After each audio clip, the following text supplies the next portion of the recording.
And guys, welcome to Paranormal Unplugged. It's a different night, different people. We have special guests that are sitting next to me here. And guys, would you like to introduce yourselves? We would, but I don't know if I have anything better than special guest to describe myself. I appreciate that. I'm Ron Iacovetti, ITC researcher, paranormal investigator, initially author. I think that's enough. Aries. Aries? There you go. There's two of us here. With no relevance other than Well, hi, everybody. I'm Rick Allen. I'm a sound designer and audio specialist and audio educator, and kind of new to the entire paranormal, area and investigation. So this is a pleasure to be here. All right, guys. So we have Mr. Steve and Jim out in the audience there. Oh, there they are. There they are. So we're gonna have get the speaking up here so we can see everybody see what they're saying and comments. And if you guys have comments, questions after we get started here, be happy to put them in there. We'll try to answer them as much as possible. So, guys, what have you two been up to while you've been out here in wonderful Waynesboro, Pennsylvania? Because I know Rick came from Arizona, so he's got the chill factor going on here. Yeah, so I went from 75 degrees to 27 degrees. It's not fun. Makes you myth earthquakes, right? Yeah, exactly. Get them cold, get them hot. This has been an amazing trip for me because I want Ron to talk about all the amazing work that he's done in this field that I've been lucky enough to come into and do a little bit of tweaking and do a little bit of audio designing to enhance what he's put his life into, his guts into. Yeah, no, it's been enlightening for me because some of the work that we did on this prior to since 2019 when we resurrected direct radio voice for white noise spirit communication, some of it was finding our way in the dark, like feeling the wall for the light switch kind of thing, and some of it was kind of just like literally playing it by ear, listening for the quality of sound, the clarity, the pauses in the noise, the reduction of the noise floor.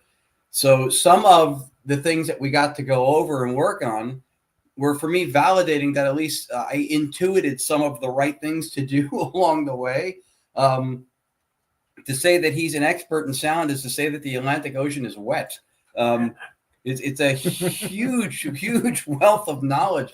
A lot of what I did because it sounded right and it seemed to lead me to where I wanted to go. But the specifics, the ramifications of what those were, what the choices were indicative of, I did not have the ability to speak to those things with the level that Rick does. And so a lot of that was also educational. I learned a lot about some of the steps I had already taken, let alone new ones that I think that we found that we could take. Well, what amazed me too is when I first came into this whole project, the way you described what you were designing and the way things were working as an audio technician, my brain went, that shouldn't work. It shouldn't be happening. The technical things that you're doing, and then you turned it on, and we started working on it. And I'm like, okay, this is absolute proof that something is happening here. And I mean, I'm not in the expertise that you guys are, and so I came in with some skepticism that was really dispelled very, very quickly. Yeah, it even us when we started doing it, when we resurrected direct radio voice in 2019, it was purely and initially out of is what we're seeing being done by Dr. Annabelle Cardoso, by Marcello Bacci, is that something that can be replicated? Is it a one-off? Is there something mystical about him that makes it happen? Like, so we set out to see if we could reproduce the same type of result, let alone with no concept at all of trying to do anything to forward it or improve it. So we also had a level of skepticism because when I saw what they were getting with just vacant radio frequencies and white noise, I was astounded because of the standard in what ITC or instrumental transcommunication for a few decades in the paranormal was the sweeping ghost box modality, which worked, but not like that. Not like what I had seen them getting in Italy. And so I was kind of taken aback. Like, how is nobody doing this? How is this practice falling out of favor? So that was why we started doing it. So we also had a skepticism to it, because if we can't even come close to what we saw, then maybe there's something even more to be skeptical about. But if we can start doing this, if there is some potential that shows up in this, so then maybe there is something to it. And then it may be based on our approach or our aptitude, or in how we try to replicate these kind of results or recordings. So we had the same thing, but it was really interesting with you with that, because your skepticism and your approach is, again, way more well-versed and well-rounded. So we had, I think, a linear approach to, we want to be here and we're starting here. And with your expertise in sound, you're able to circumambulate the issue by taking various approaches to it from different ways and understanding maybe what may or may not work and what may conflict or what may cause something else that you don't want. So that was fascinating to me, is as we went through things, to hear the assessments you had about this or not doing that or doing this. It is one of those things where sometimes a little knowledge is dangerous. And so one of those things where you were working on this from a non-technical angle and just experimenting and trying things and going down this path and doing that, where I came in and went, okay, I know in order to clarify or get more clarity to the voices that are coming through on this instrument, what do we need to do from a frequency angle as far as an audio angle, and then how do we bring that out? How do we get some of the background noise out of the sound so that we can have a conversation? Yeah. And some of the stuff I think we're going to talk about it later, but some of the stuff that the conversations that we had in the testing phase, clearly these were answers to our questions. Yeah. There was no doubt about it. There was silence. There was a question asked, and words happened. And answers happened. Yeah. Timing and relevance is the cynicism killer. Yeah. For sure. I know most of our viewers have probably seen your setup and how everything works on it.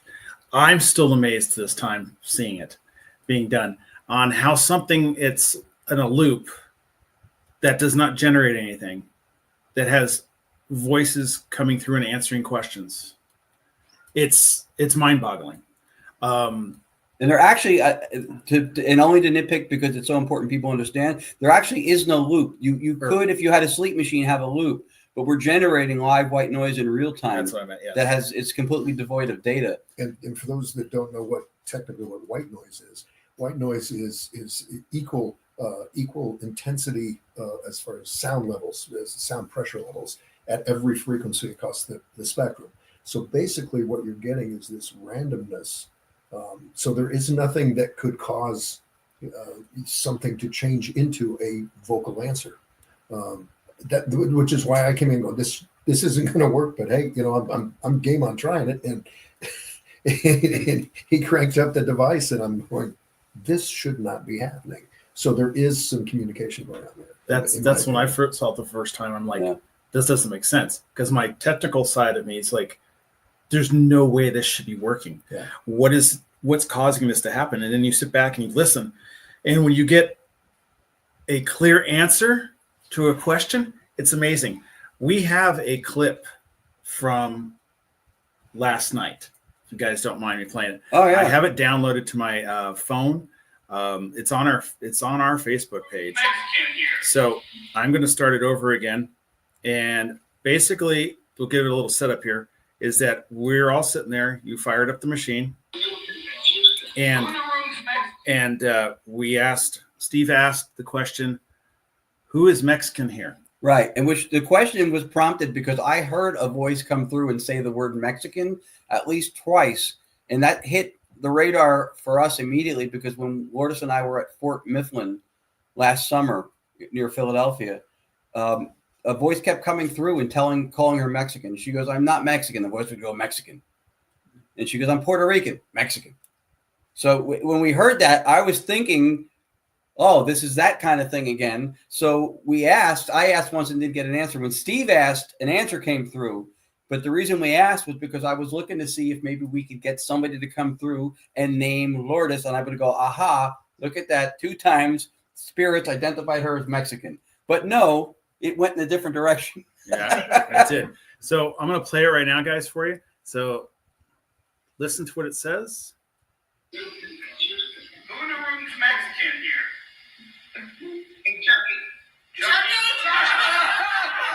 So, if you guys are familiar with the Hoover House here, Chucky is Steve and Pam's dog. He's a Chihuahua mix, and that's who it was. And there's no way, because nobody, you heard how silent it was, and it came through. And the tweaks you guys did to the system, as of right now, it's quiet. It's not like hearing a box going. Right. It's pure quiet. It's like somebody asking a question and somebody answering it. And it was amazing. That was just like off the wall to have that come across like that. Yeah, it was funny. It wasn't the wrong answer. No, that spirit had some humor. Yeah, I mean, it was like Chucky didn't have humor. Yeah, and he is a Chihuahua. It's a Chihuahua. So, I mean, it's been very interesting to see from the first time I saw your stuff, and I followed you a lot on the YouTube and stuff like that. I've seen different places you guys have been, and seeing what your system does and how it works. And it's amazing. It's still amazing to me. It's hard to get my mind around on how much communication comes through that. And it makes me think about the other stuff that comes through, is how crisp and clear the voices come through on your guys' system. Yeah, and that was part of what we were looking to hone during this visit, again, because to have the opportunity to sit down with Rick and have him look at the guts of the engine, right? This is a mechanistic process. He's a master mechanic of sound. We're shaping sound. And like I often explain metaphorically, it's like being the wide receiver running downfield. You're not privy to the launch of the ball, the spiral, what the quarterback did he scramble. You just look back and over your shoulder and you see it coming. And our only mission when we're doing this is to receive as clean as possible. And that's what we work on from a technical aspect. So that's always been the goal. But sometimes, because there's a lot going on, it'll be super silent. And then all of a sudden it gets noisier or something changes. And so it's something we constantly reapproach and look to again, kind of fine tune. So Rick was able to sit down and look at it. And I told Steve when we sat down, I said, I just want to explain what we think is happening, how we think it's happening, let him see what's happening, hear what's happening, and then I'm going to shut up because I want him to do what he does. He doesn't need the guidance once he sees what we think is going on and how we're applying it. And then that's when we hand off the ball.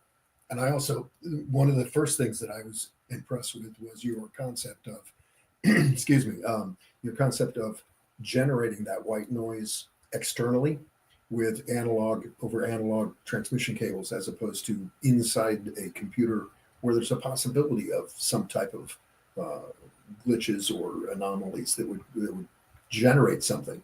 So, I mean, there's a lot of, and you've put a lot of thought into making sure that there are ways to make sure that there isn't a false happening going on, with like, oh yeah, the believability for me as a technician and as an engineer dispelled a lot of those questions. How many years have you been in sound business working? I've been doing this, you guys. I'm afraid to admit, but I've been doing this professionally for 50 years, and most of what I do, I create sound effects and sound design for TV shows and movies. I've done work for Disney, Hulu, Netflix, ABC, NBC, CBS, MTV, and a lot of other three initials. Anything we've ever watched. Yeah, and He's involved. And I teach at a recording school. I teach audio for film, and so I'm always this new technology that's coming along, and I think a lot of what you have done is find interesting and new technology and taking advantage of that. And this 10 years ago, this could not have been done. Yeah. Ron has done a great job of finding and exploring and testing things. I know you've had a lot of people help you out too and contribute. Yeah. But I don't mean to over pat you on the back. But No. Listen, I got to pat you on the back because you've taken this ball and you've run with it. No, I appreciate it. Your endorsement means tons because, like I said, the background in audio is a huge cavern between you and most of the population. So a lot of it for us was kind of like, it was very experimental, was very feeling our way in the dark, trying to get the result we wanted, doing, research into sound and what we're trying to do, and then saying, is this the thing that will get us to the next step closer? From direct radio voice with just a radio on a vacant channel to where it is now has been a tremendous leap forward. And we have had influence along the way. Keith Clark from Varanormal.com introduced us to the live filtration software component of it a couple years back. We used it. We got away from it, went back to a purist direct radio voice just with a radio. But we saw something in it that we couldn't let go of. So then we went back. And that's when every possible thing if I could hook up a blender to a mixing board with like an old phone and a garage door, I was doing it. We were heterodyning frequencies. We tried tone generators. We tried everything to see if we could do something to add depth, tone, noise reduce. For a period of time, we're working on what was called the Staticom project. We were working with Tony Rathman, who's still doing Staticom and doing great stuff with that. So we've had the opportunity to interact with the community and work with some people along the way. This being the next, and a supremely grateful opportunity for us to have had your input and to ongoingly kind of see where this can evolve to. But it's funny, I guess, to me, because initially all this was this little Italian guy in Italy named Marcello Bacci with a vacuum tube radio having conversations through this old tube radio. Well, everybody else on TV is using spring reverb and plasma discs, and I'm going, nothing is matching what this guy's doing, and nobody's doing it. Can we do that? That was the launching pad. That was the jumping off point for all of us. I never expected to be talking about it, studying it, speaking on it, doing what it's doing, sitting with people like this, working with people like him. I never expected any of this. It's amazing to see, because I've read your books. Actually, I listened to all your books as of right now. I'll tell you what, it's mind-blowing actually listening to it. They're technical, but they're very informative. And if you have a technical mind, like I do things with my hands and stuff like that, it clicked. I'm going, I understand it. That works. That's exactly what it is. And I understood all of your books when I was listening to it. And it was amazing. The stuff that was in your books that took from seeing what you're doing to what comes out of the books that actually works with the same system and how you explain it. No, I appreciate that. I felt like when we got into this, and even in the paranormal, that we were existing in this weird intermediary space. Like we're not technically knowledgeable, especially with sound. Again, and this is not any kind of a smoke blowing expedition here, but I mean, obviously, for the amount of years you've been working in sound at the level you've been doing it, we never saw ourselves in that same stratosphere with what we knew about how we were doing stuff with sound.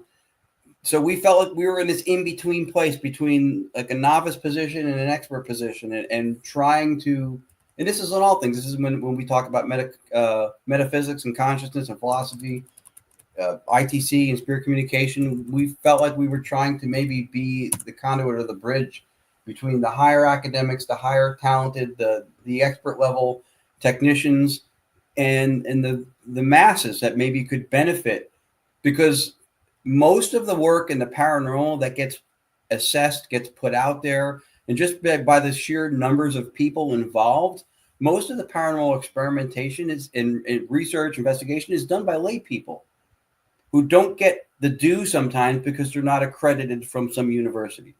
And the people who are accredited in some university, if they're into this stuff, they get discredited for being into this stuff. They don't get credit for having the academic background and doing this. And those two groups aren't intermingling. The academics and the scientific community and the lay people are not comparing notes and moving some collective movement forward. It's not happening. So I hoped in trying to educate myself and again, metaphysics, philosophy, communication with white noise to operate in some conduit way, not to be some rising star, but to be the opposite, to be what bridges these two things that maybe need to rise together and aren't. It's amazing. Now, Ron, when you started off with this, what was your biggest hopes of trying to get? Was it somebody communicating with somebody, or was just to see how far you could go? Initially, it was just to see if we could do what we saw. Like if you see a magician do a trick and you're like, how did he do that? He poured milk into a newspaper and somehow he doesn't have to clean shit up. Like if you know, that's how I describe magic, by the way. I'm very novice on the magic level. Can we do that? And that was really all it was. Can we do what we're seeing? Is this something that was very, messianistic? This one guy, Bashi, was just doing this. And so there were other people that were doing direct radio voice. That was the whole launching point for all of this, was to see if we could replicate it. The interesting part is, especially now, if you ask Lourdes, my partner Lourdes Gonzalez, for those who may not know who we are, that now it's become our path. Like when we do it at home, we can do our own stuff and for our own loved ones or whatever. When we take it out, we're doing it in service to the people who were at the event, who attended it, private or otherwise. So now we're doing similar stuff to what Marcello Bacci did. We're giving people these moments of closure. Our website has a whole testimonial page. I don't even have all of them on there now. So we feel like that's a genuine reason to continue to try to do this, make it better. We're not in any way, shape, or form hoping to land on some TV show investigating. I'd rather do it the way we're doing it now and be able to keep doing it this way. Now, Rick, when you go back, He wants to be on TV, Greg. Yeah. when you go only with Steve, though. That's dangerous. I know. I have insurance. When you go back, you've told your students that you're coming out here, right? Absolutely. And So I was actually surprised, because it's kind of an academic environment. And when I mentioned what I was going to do and why I was coming out here and what the purpose was, immediately eyes just lit up. And there were several students, quite a bit of them, in fact, now, that are anxiously awaiting news when I get back. They're going, we got to hear about this trip. so this is going to be something very interesting for you to teach. Absolutely. And some of these kids are not going to get their minds around how this works. I'm going to try. With the knowledge that you guys have given me about this whole project, I'm actually very interested to try to pass that along, as far as the concept of how it's not, how it can't be debunked, I guess. I mean, because there's always skeptics out there. Yeah. One thing I might add too, in getting to the classics and the early pioneers, these were guys like Rowdy Bay and that. They were PhDs. They were well established in their professions. Yep. And yet they had quite a bit of abuse and skepticism and were decried by the scientific community. So they had to be convinced of the authenticity and what they were getting to be able to pursue that. And that's just something that's always been a bone of contention for me, is that I don't know if the current paranormal community fully appreciates the early pioneers and their works. Yeah. Brilliant that you brought that up. A lot of the people, especially a lot of ITC people in the paranormal field, didn't know who Rodave Jurgensen, Friedrich Jurgensen, was a painter.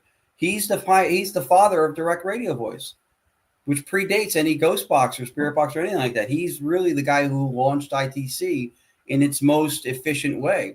And a lot of people probably didn't know who he was. What Jim brought up, I love, because That was Jim Rourke, by the way. yes, in my fourth book, Paranormalization, I wrote about the moving goalpost that is having the academic pedigree, because that's one of the things they'll say is, well, the people doing the experimentation now, they're lay people. They don't have the accreditations from a university. Therefore, not reliable, not rigorous enough, not scientifically done, yada, yada, yada.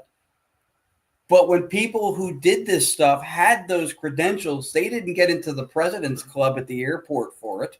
They got nothing for it. They got ridiculed, like he said. So don't say that the reason what we do isn't valid enough is because we don't have a university accreditation and we're not doing it in the lab with them. Because if we were, you would find something else wrong with it.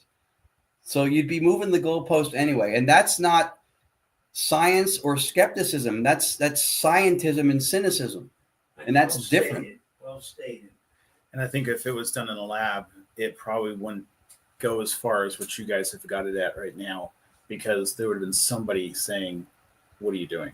Well, interestingly enough, too, they and did I that think with I- Marcel Abachi. They did have him in a lab, RF shielded, took tubes out of his radio. But what I mean, one of the things that I think I'd like to point out is the fact that your openness to experiment, if this had been done in a lab, probably a lot of this would have been shut down because somebody like me technically would have said, nope, that's not going to work. Don't do it. Oh, nope. Yeah, that's, you're going the wrong way. That's not going to work. And then all of a sudden you had the open mind to go, I don't know if it'll work or not. Let me try it. And it worked. You didn't have that technical mind that was Yeah. taught from being in school saying, hey, it has to be done this way. Here are the rules. You got to follow the rules.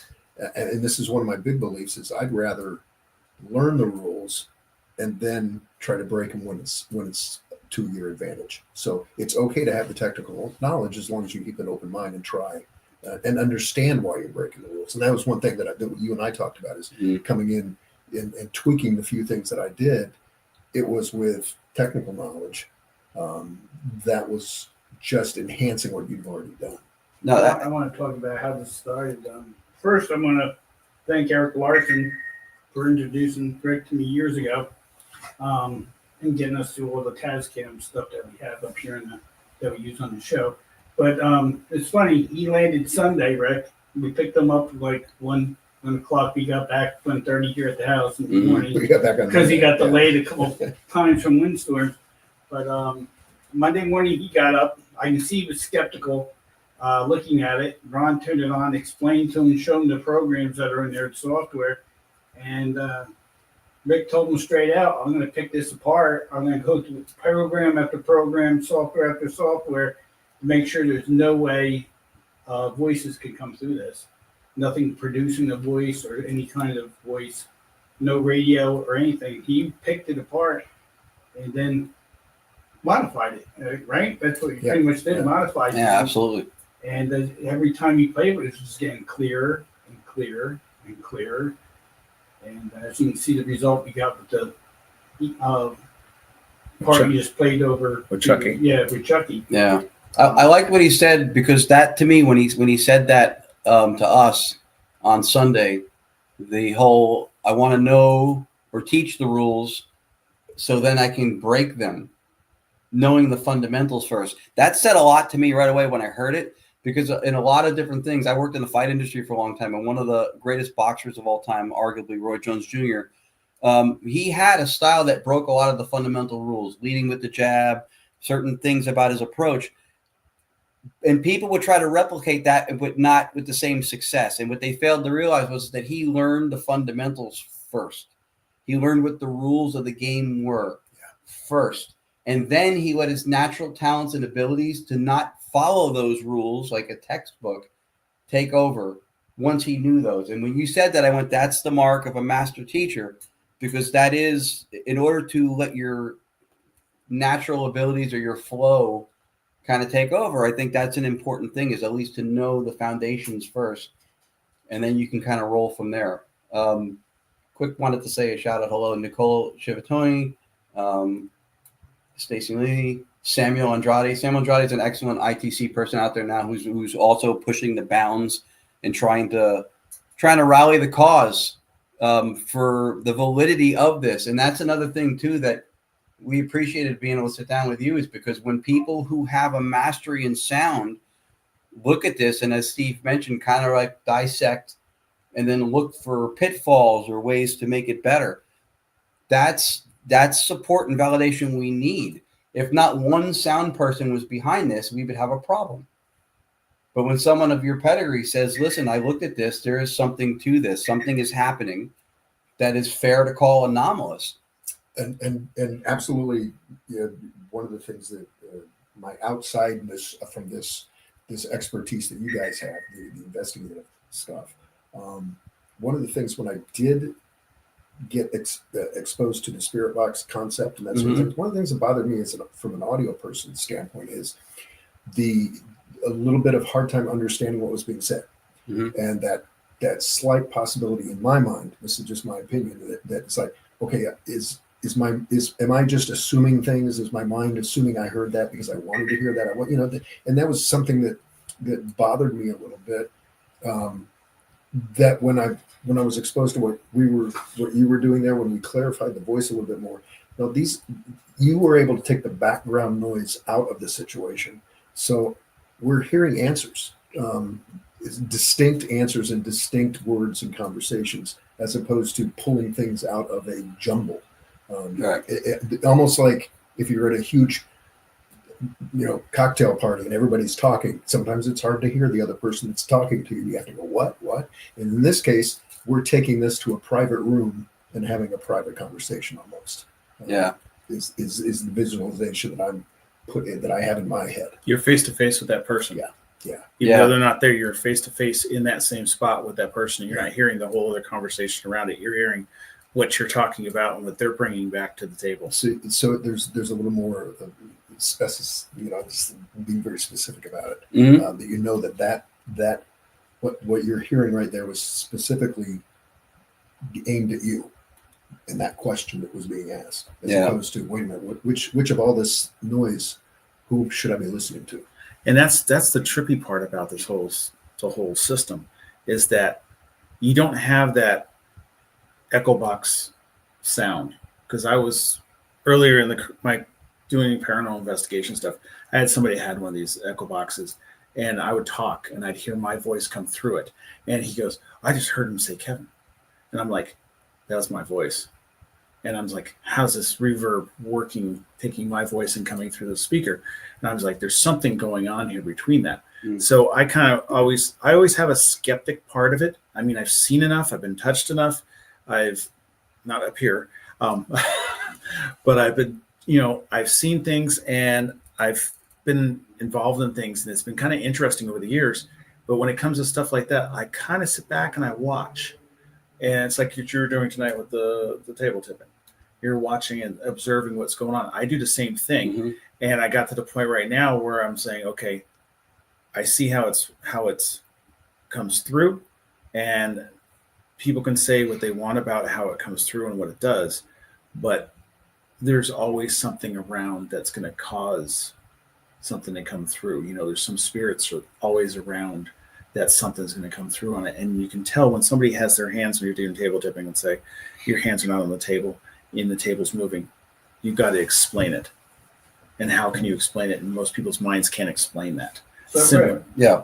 going through all the software you went through on that Ron has in those programs, is there any way any of those produce any kind of word? No, the one thing I was specifically doing is actually going through the audio chain or what's the events that are happening, and specifically muting everything one at a time to find out if there was something that was creating that thing. And actually, no, it's more of a minus. It's more of a subtractive thing, where and if you think about this with the white noise is all frequencies. So a lot of this is subtractive, where it's taking away the noise. Right. And I'm going to keep digging, but at this point, I can't tell you why, with the subtractive of these different frequencies, it leaves those certain frequencies there in order to create a voice that's appearing. I cannot physically explain that yet, but Yeah. Yeah. Well, and that's good. What That's trees good. he's getting to. Yeah. Listen, that's all Still right. got a couple more days. If we get to a point when we find out that something different is going on, that's okay. The truth is not something that we're afraid of. I'm more excited about the results. I mean, Yeah. it's like I'm not sure how we're getting there. I'm not sure how what's doing, but I'm hearing it. So I mean, that's a great starting point from learning and going further with it. I watched it get clearer and clearer as you were going through each piece and dissecting it. Mm-hmm. I was like, wow, this is getting clearer and clearer. And then we got that Chucky.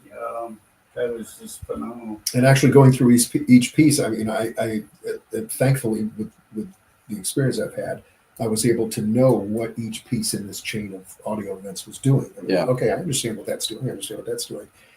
But I still, I got to look you all in the eye, and I can tell you, I can't figure out why this particular chain creates this results. I know what every single piece of the chain does, but it's an incredible combination that you've actually been able to. It's a Frankenstein's monster. It really is. It's It just trying works. to figure out what we were trying to do, what's missing from the equation: clarity, tonality, depth, warmth, and then we would just look for ways to try to implement that. The other thing that's really cool is that from a scientific method or practices are being more rigorous in the research, the more times you're able to replicate the results and do this to get direct responses that have timing and relevance that are specific to each instance, the less plausible it becomes to say that this is any kind of audio pareidolia where you're hearing what you want to hear. Because sometimes we don't hear what we want to hear. Sometimes we just hear something that's relevant, or it's a reinterpretation of the question. At one time at the My Haunted Manor USA in Columbia, Pennsylvania, I asked what was written on the yellow tape, and it says "Do not enter." But the response I got was the sign says "Not to enter," which is both perceptive and interpretive in the response. So the more times you do that, that to me shows more research implementation that's more rigorous, because you can't lean on randomness and have that much specificity in the results repeatedly over and over and over time. At some point, your luck would have to run out. Very true. Very, very true. Another thing that I was interested in, the fact that were female and male voices coming across. There was absolute identity there. Mm. So it wasn't just, and it was different people. I guess I don't know whether that's the word to use, No, it's- but you're there right. were different messages, Identities, yeah. So that surprised me, because this technology, the way we had it set up, there was no way that it could then manipulate anything as far as trying to create a sound that was a voice, a particular, and then the randomness of it shows, without us changing any settings in the audio chain, the fact that the tonality was changing, that amazed me. Yeah. Yeah. Without adjusting or tweaking anything, it would go from a male voice to a female voice. When all it was getting as a source was white noise. Right. I mean, that wasn't changing. So And also the tone of the voices. I mean, it's just amazing how you have a range. There's a range. It went from a deep to a high pitched. It had hello. It had a carry to the voice, which is it's amazing in itself to see that come through.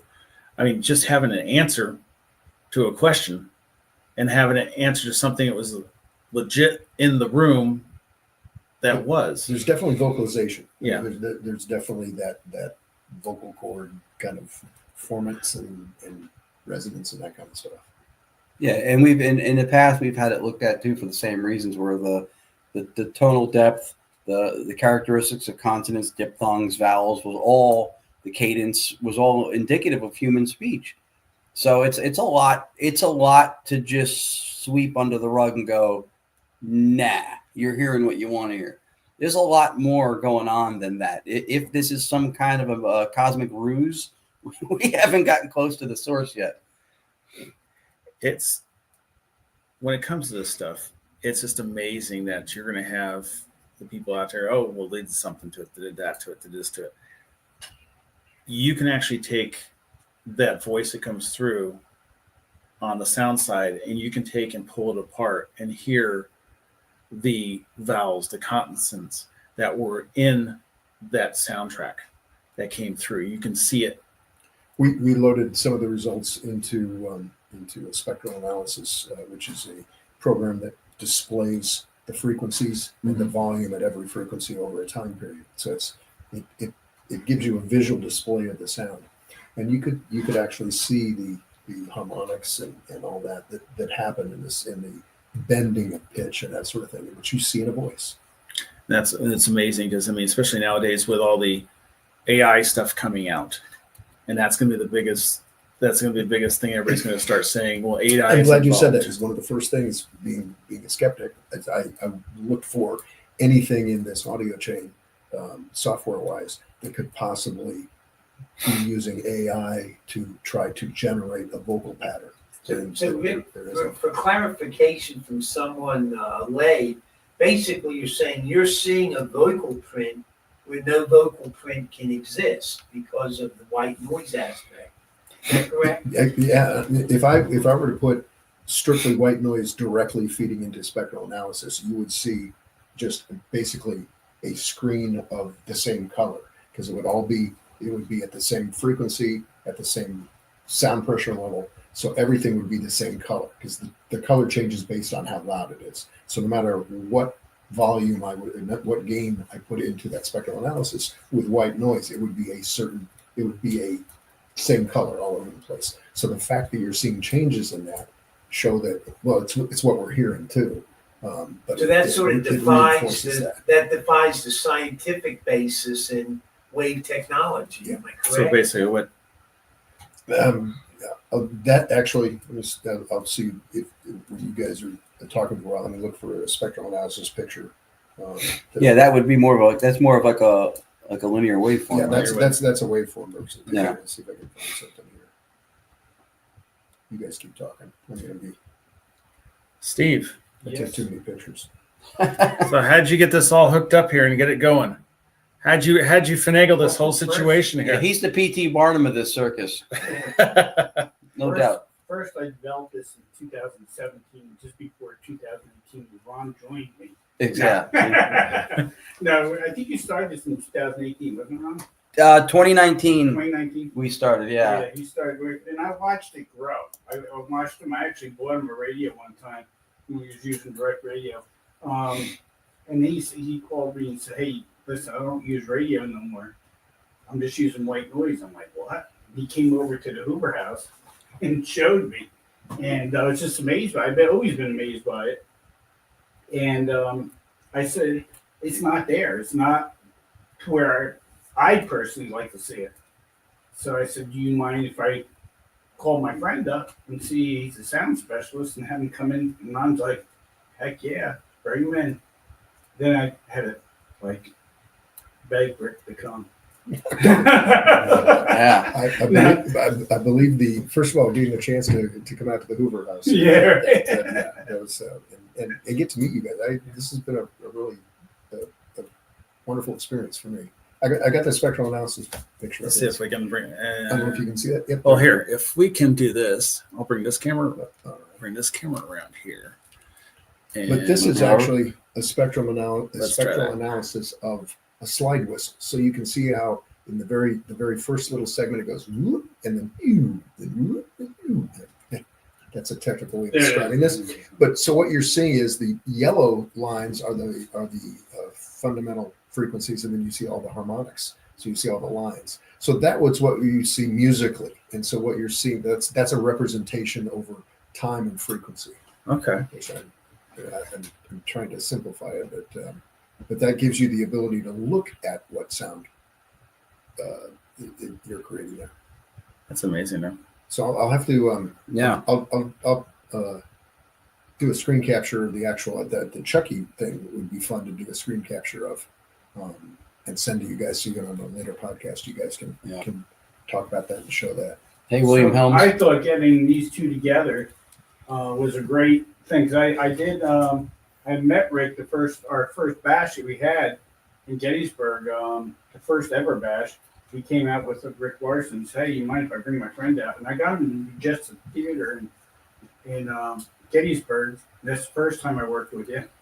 And that, Rick- and one of the things I think we did in one of the ballrooms at the hotel, we actually were talking about the importance of, and I still believe in this, the importance of using high quality uncompressed recordings if you're trying to capture EVPs and things like that. Because one of the things as far as debunking goes that I was concerned about is if you're using MP3s, there's a chance of glitching. And MP3s are compressed files, and not to get too technical, but they are taking the entire audio spectrum and they're taking things out and they're moving things around to make the file smaller. And so using MP3s can be a little dangerous. You can't absolutely 100% certainly say that little glitch sound I just heard there, that response, there's a possibility that was a technical glitch when you're using MP3s. And so we talked, the Tascam concept was make sure you're using a Wave recorder that you can record in WAV files. the higher sample rate, this is getting a little technical here, but the higher sample rate you're using gives you the ability to reach higher frequencies. So it was kind of fun that particular day. I played the sound of a dog whistle, and it showed up on that spectral analysis that we just looked at. That showed up as a fine line above the human hearing threshold. It's a good way of saying just because you can't observe it doesn't mean it's not there. If you want to look at it from a absolutely. yeah. So this was kind of an audio proof that just because we can't hear that frequency or that event doesn't mean it's not there. I then showed physical proof that it was there. It's just out of our ability to see it or hear it. And then to add support to what you just said, early on, when people were first starting to use a variety of these recording devices, not the micro cassettes, but the ones afterwards, there were certain ones that literally the gears grinding within the thing created noises, and people were running around going, "Oh, look, demons." And it was and everybody wanted to get those particular kind of recordings because they always got EVPs of demons. Okay. And it was debunked, and it was shown that it was just the gearings and stuff of some of those early models. They weren't acoustically sound, and they were creating their own noises. So that's, and to support what you just said, Rick. Yeah. You want to make sure that there's no technical things getting in the way of the results that you're looking for. Because none of us want to, nobody wants to fool yourself into finding something that isn't. We want to, if we're going to be searching and listening and paying attention, we want to make sure we're listening to the right stuff. Yeah, and that's an important message, not only on a technical level with the sound, but even on a metaphysical level too, because that speaks to everything we experience, right? When you go outside during the daytime, the stars that you marvel at in the night sky are still there, but you don't experience them. Why? Because your senses are being overloaded. Those things are obfuscated by the sounds and lights and experiences you're having, but they're still there. And you have experienced them before, but they're not hitting your dashboard of dials, so to speak. Your instrumentation that tells you what's happening in the world around you. So even on a metaphysical level, that makes a lot of sense. And it's an important thing to impart, because sometimes we experience, and we know that we experience, that's conscious. And to experience is to be conscious. To know that one experience is metaconscious. There's no unconscious.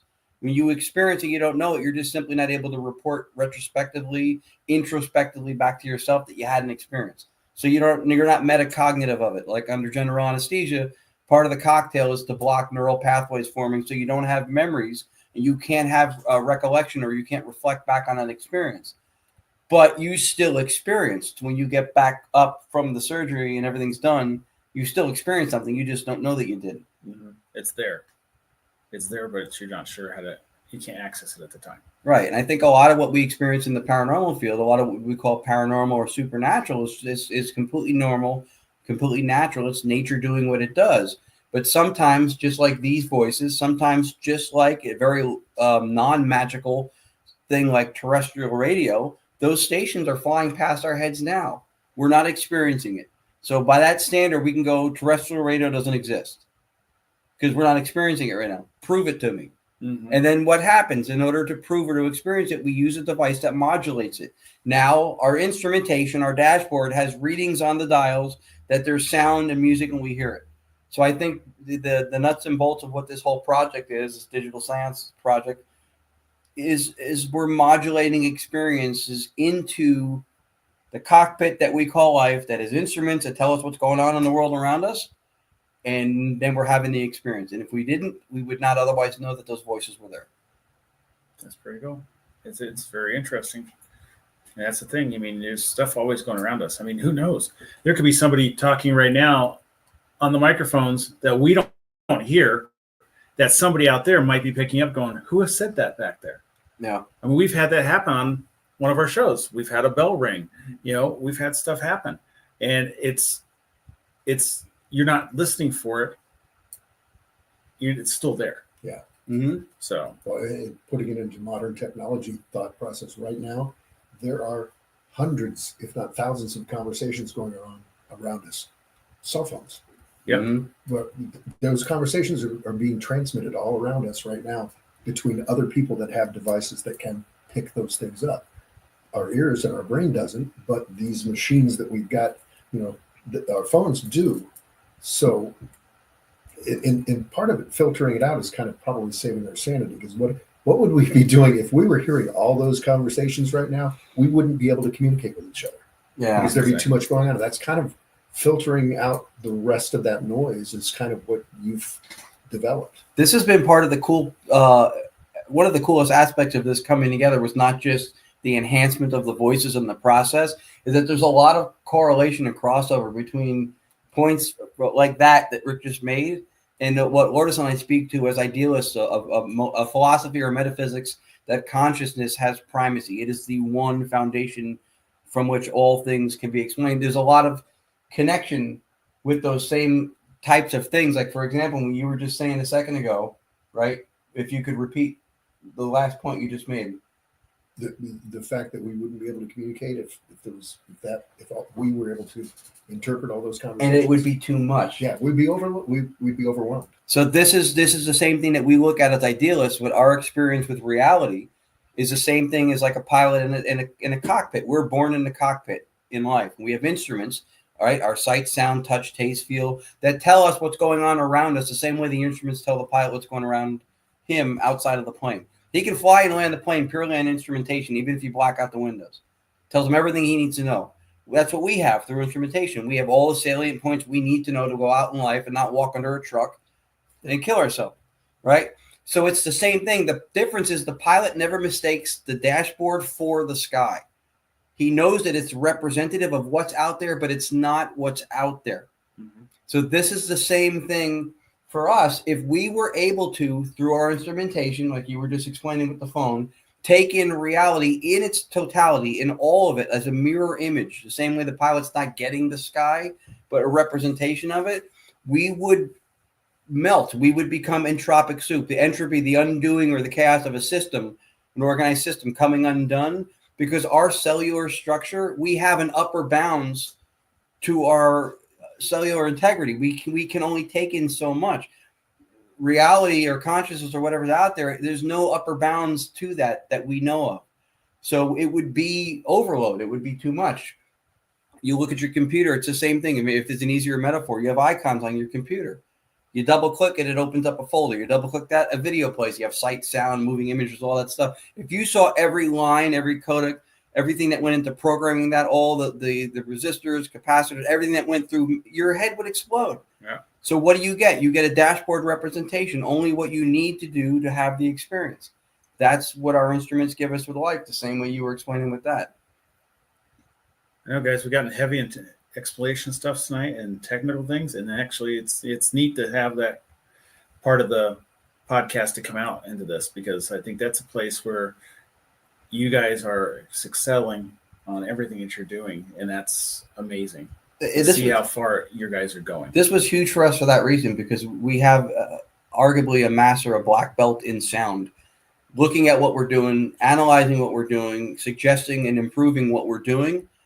And it's got tie-ins to the way he's explaining or looking at it that we have from a metaphysical perspective, consciousness-wise, from the method or the approach we've taken to even try to do this kind of stuff.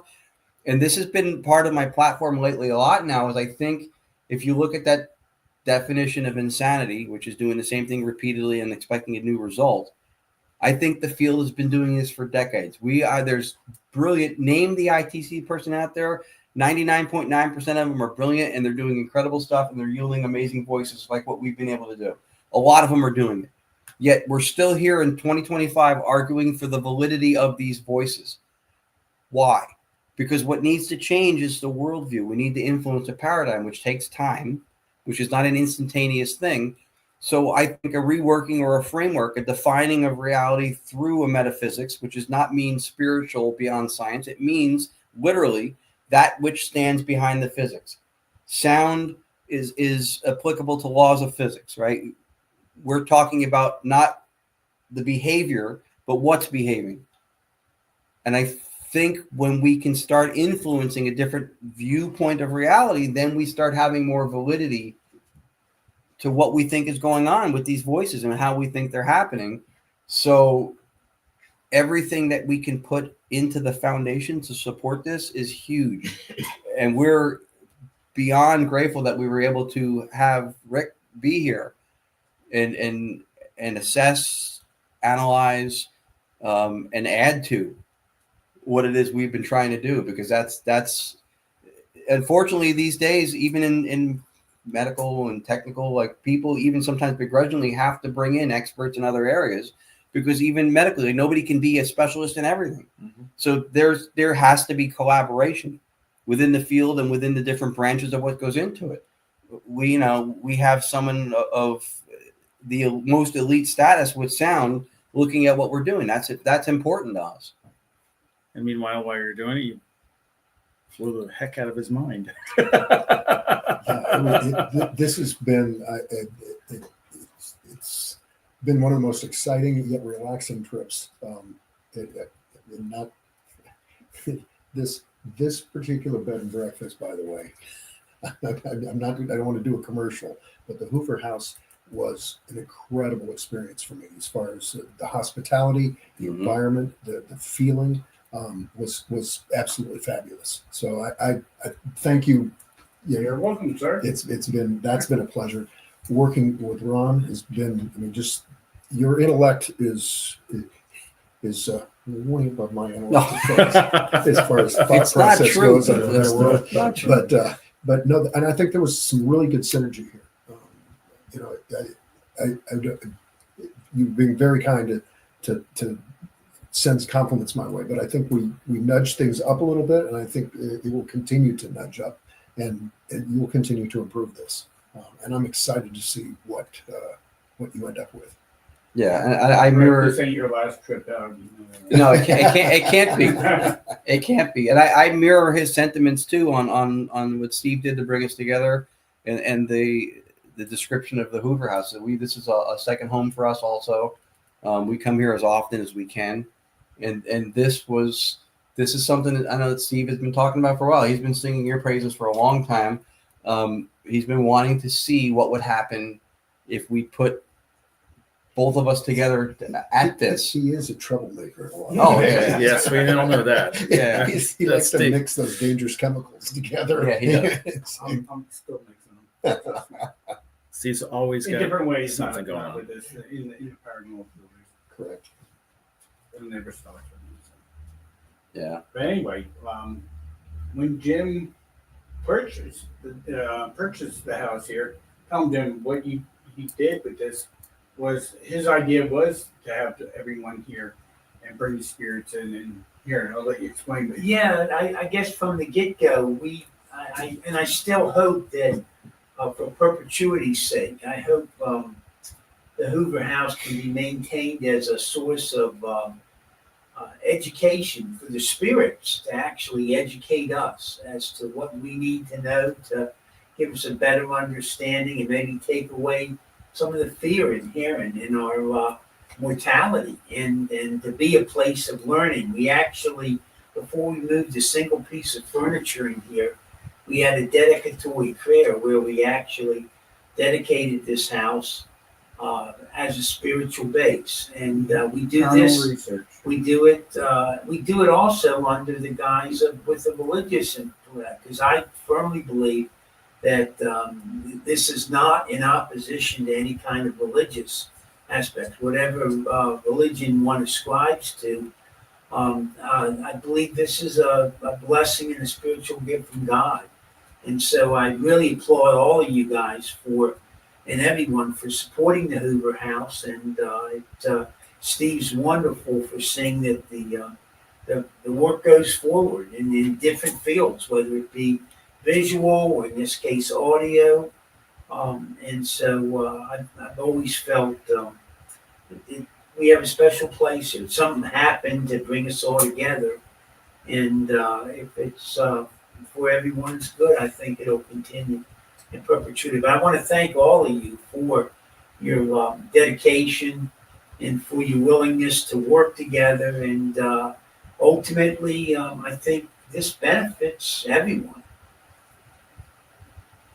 Yeah, you've been a huge supporter of all of us, and so I'm not surprised to hear that was kind of the mission statement out of the gate for the Hoover House. Yeah, I mean, Jim has been behind us. And he does an amazing job. We did the table tipping with him earlier, and that's wild, man. That was my It's first experience. right. Yeah, It's so it easy to be was like, amazing. before you do it, but then when you do it, you're like, hold on, You guys just saw their faces. yeah, Right, It's funny because you always watch someone that's skeptic. Everyone's skeptic usually when table tipping happens because they can't explain it really, except for then we explain either your foot's moving it or you're pushing too hard, you're picking up with your finger, Yeah. or your fingers wrapped around the table, or I'm watching you pressure down on it. The funny thing is when you think it's that skeptic, you're that skeptic person, you're looking at the person across from you, and then the table tips down on your side and goes up on the other guy's side. You're like, how's that guy lifting that up with his fingers just on top of the table? It's impossible. And I'm not pushing down on my side, so why is it tipping to me? And that's why I love when skeptics get at the table because they can't explain that. You know, it just throws them off. I go, whenever I see someone that's a skeptic and the table tilts towards them, I go, are you pushing down on that? And they're, no, I'm not. Then why is the table going down on your side? I don't know. So, I love that. it puts you in a weird place because I can't explain it, and I can't debunk it either. You know, I have the same thing with You're in a system. weird But place. your system. Your system's the You same can't thing. physically or mentally, whatever you want to call it, should be working. And you got one of the top sound guys in the USA right next to you that's saying, this shouldn't be working. Right? And it's working. So it's unexplainable. And we got that question. What was that, Scott? Scott gave us that question yesterday, Ron. What was that question he asked us? Oh, about working with mediums? No, not working with me. He just says he wanted an answer. You're like, how? How do you validate? Yeah, how do you validate what you get? Yeah, so which I was surprised because he's worked with us before. I was also surprised to see the question. I mean, some of the validation comes immediately if you ask. Like I've done several times, like I'll hold my glasses and go, "What's in my hand?" And if a voice says glasses, that's validation. That's timing, relevance. If multiple people hear it, then you have, and not that this is a necessity for anything in an evidentiary sense, but it certainly adds value. And then you have a consensus. But I think an objective reality is a red herring. But I think that if you have a series of subjective experiences that have a consensus, people will find comfort or strength in that, validity in that. So yeah, and that's part of the validation right there. Is when you have a timed relevant response that is a shared experience that people all have. Other times you can validate stuff later on. We've gotten stuff before that didn't make sense to us. You haven't heard this story, but this is I thought interesting. For a couple of weeks in 2023, our Entity Voices podcast, the 6 people who co-hosted it had never been together in the same investigation. So Chris Allgood and Audra Keeler are in North Carolina. They used to live out in Arizona by you, and they had started out investigating alongside Tony and Sri Rathman, who are also out there. So the 6 of us are going to converge at the Montgomery House in Montgomery, North Carolina, that Chris and Audra run. For 2-3 weeks before that, wherever Lourdes and I went and ran this, the Shanley Hotel, at our house, we kept hearing James. The name James would keep coming through, James. And we would say, James who? There's a million people probably in this county with James who? Patterson. All right. Didn't mean anything to us. We kept getting it. We get down to the Montgomery House, and Chris and Audrey give us a tour of the place. We put down our bags. We do a walkthrough. Then we're going to lock up, go have dinner, come back and investigate. At the end of the walkthrough, we're on the 2nd floor in this one room that used to be a bedroom. And Chris and Audra are involved with the Historical Society. They preserve the Montgomery House down there, the money they bring in. So Audra looks at the wall next to the light switch. There's pictures and placards all over the place. And she goes, like, and she just like freezes up like Jim from Taxi. Remember? Right? And then Lourdes looked at it and she gasped. And on the wall was a military pilot who crashed and died after the war, and his name was James Patterson. Okay. And we asked them when we got there, does that name mean anything to you? And they said no, it didn't. They had no context for the name. So Another validation sorry to interrupt. No, the it's good. I'm validation done. Is if at some point in time, I think you posted the Chucky, Yeah, today. and that's something that if you're out on Facebook, check that out and listen to it, because what you'll hear is a group of people hearing that reaction, and we all react at the same time. Everybody interpreted that voice as saying Chucky at the same time. There was nobody going, wait, what they say? You know, Right. it was so clear. And that to me, I mean, as an outsider to this experience, that was validation to me. It was like it's hard to argue with right. with the result, you know.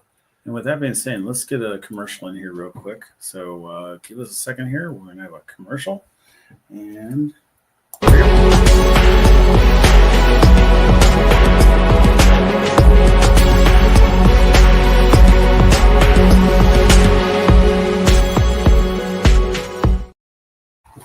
all right, that was a quick commercial, guys. So sorry about that. No problem. I was like, how much time do we have in this commercial? And it's over. I'm It's gonna take over, a drink. yes. Sorry. I was going to get a drink.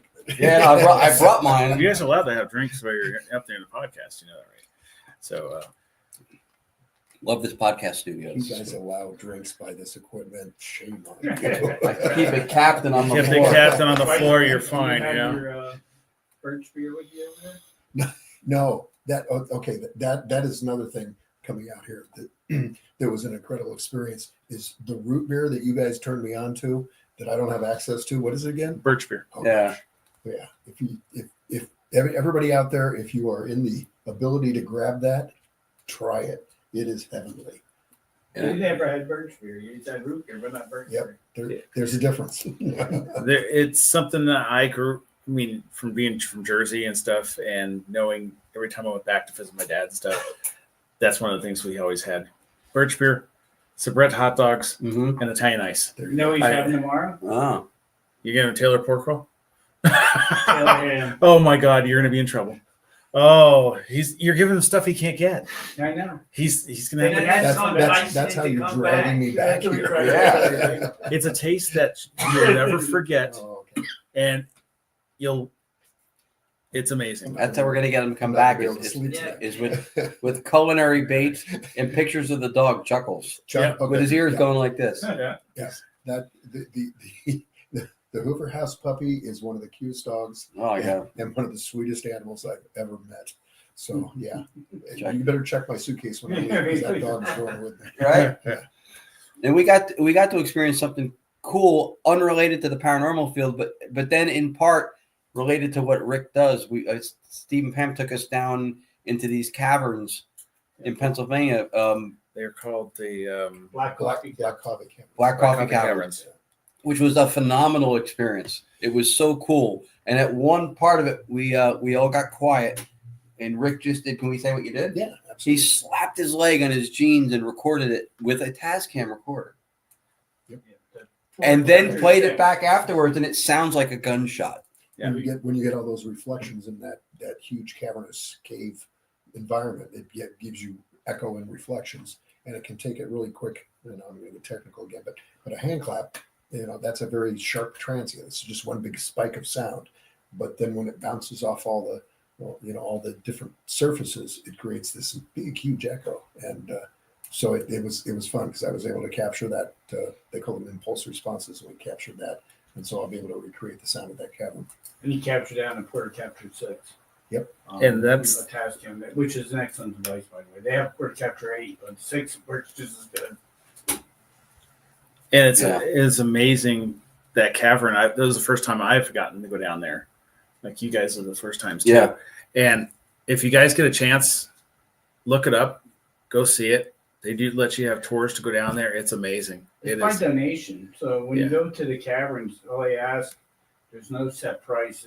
They take you down this, request a donation at the end, which you're more than glad to give once you go down there and see it. It's well worth it, I've been down there several times. I know the owner over there, so it's amazing to go down there each time. Yeah, we had never done anything like that before. It was cool, and then to witness a little microcosm of a moment of what he does with sound in doing something, and then hearing what came of it was wild. Sounded just like a 22 shotgun. I mean, 22 rifle going off. Yeah. The way he did it was like, pew! Yeah. Compared to him slapping. That's the way you slap your leg, and that sounds like a bullet. That's interesting. Just a couple little tricks of my trade. That's one of the things as far as when it comes to film and TV shows. A lot of people don't realize, but about 90% of the sounds you're hearing in a TV show or a movie are inserted after the fact. They are not part of the production sound that was happening when the actors were doing their work. And so it's a lot of my work is for some reason I've become lately an expert in explosions and gunshots recording that then go into TV shows. And you have to enhance it. We want to experience something bigger than just a simple gunshot. And it's surprising that. Well, you were doing the tire squeals too. I saw that video. That was fun. There was a movie. It's kind of a scary horror movie called Evil Dead Rise last year, and I did some of the tire squeal sound effects in the last scene of that when they're escaping the spirit that's attacking everybody. But See, he was meant to be here. Yeah, exactly. We did that with an old hot water bottle. Yeah, and just squeaking that along. I mean, once you hear that hot water bottle squeak sound, you'll know you've heard it in a million car chases and in films and TV shows. So My favorite thing. Good. Good. Amazing is that watching the older TV shows and stuff when you hear them burn out and it's on gravel. yeah, And yeah. it's like Okay, where'd that come now from? you're making me feel very ashamed of my career. No. There's- But nowadays you can't tell. Yeah, well, unfortunately, honestly, in TVs and movies, no one knows all this behind the scenes, how much work goes into it. I mean, hours and hundreds of hours to create a film or a TV show. And the only time we get noticed is when we do something silly like that and make the mistake of going, oh no. One of the things that I'm going to buy a stake for this if I ever find this sound editor. But sound editor put a sound of a 4-cylinder gas engine behind a Tesla driving by early in the Tesla days. And the Tesla folks weren't too pleased about it. And I was lucky enough to be the only crazy guy to go out and record a quiet car. And I had a whole collection of Tesla car sounds for the Model S. And so all of a sudden that got me a lot of business all of a sudden because they were going, oh, I guess we need to get these electric car sounds going. So it's the authenticity is important, but also kind of the term I use is hyper real. It's not just real sounds, but hyper real to make it exciting because we can create emotion with that. I just went on a total tangent there, you guys. No, that's cool. Actually, that's one of cool, the coolest things, the takeaways from that whole story is, and it's interesting because I think a lot of people don't experience the same level of this in what they do, is that when you do your work to the best of your ability, it's not noticeable. When you mess up to the slightest amount, everybody catch. Yeah, that's really a unique kind of a scenario. What does it say there? Oh, Lawrence from Mondo Docs, Lawrence Mono. What troublemaking is going on here? You put Steve on camera. That's a call for Steve. Oh, there's Steve. You don't Steve. want to know. There you That go, kind of Steve. Has troublemaking. nothing to do with me, guys. Nothing. I had no part of this. I had no part of it. He This guy lies. just showed up on my doorstep. It's all lies. That's true. He came here for birch beer and cabin. That's it. And that's it in And caverns. Taylor Hamford. And Taylor, yeah, come on. Okay. Oh, there he is. He goes, see, I know what he wanted. It was Steve. You wanted to see Steve. Everybody wants to Yeah. see Steve I'm hiding out here with Jim. We're out in the audience. out in the audience, our audience broadcast system. But well, it's that camera. And it's certainly a diverse few days, right, for your stay, It's right? not over yet. Yeah, It's not yeah, over. yeah. Caverns, table tipping, digital seance, and We went to the Pod- Gettysburg yet. podcast. Yeah, and we're heading to Gettysburg. Well, I'm saying he's going to get touched tonight. He's sleeping here, so you We're know. going to Say the hi. Monterey Pass. We're going to take him to Monterey Oh Pass. boy. He hasn't seen the store yet, so he's going to the store, then Monterey Pass, and then over to Gettysburg. That's the plan. Because he wants to see Gettysburg again. It's a that's one thing. I came out here once and I ended up moving out here. Yeah. I You get know, it. It's beautiful territory. From California. Yeah. So you can see. Yeah. Well, you're close to it. He's the new California once it falls off. Yeah. Yeah, what's Wow. Because they've been having earthquakes every day now. Yeah. You'll have coastal property soon. I used to live out there too. And I get a little bit offended with Mother Nature when we had earthquakes here recently. I went, dude, I did not come back here for snow and quakes. Pick one. It's like dandruff. Yeah, right. No, it's not cool. We had earthquakes in the last year or so. I'm like, that should not be They're not happening here. anything like out there. They're not out there. If it's under a 3.0, it doesn't even hit the news. Yeah. It's If nothing. If, it, if, it's, But if if the it's like structures aren't built point- for it here. yeah. I remember when I was doing sportscasting, I was doing a mixed martial arts event at Commerce Casino just south of downtown LA, and they had the lighting truss over the cage where the fighters were. And it was during, thank goodness, they did the intermission one fight earlier than they were supposed to. And there was a stage area in the showroom in the casino, and the cage was set up in the middle of the seating area, not on the stage. The ring walk started from the stage down this big ramp. So the lighting truss during the intermission starts doing this. Right? Hey, I'm gonna head on. All right. All right, Jim. Good night, Jim. Good night.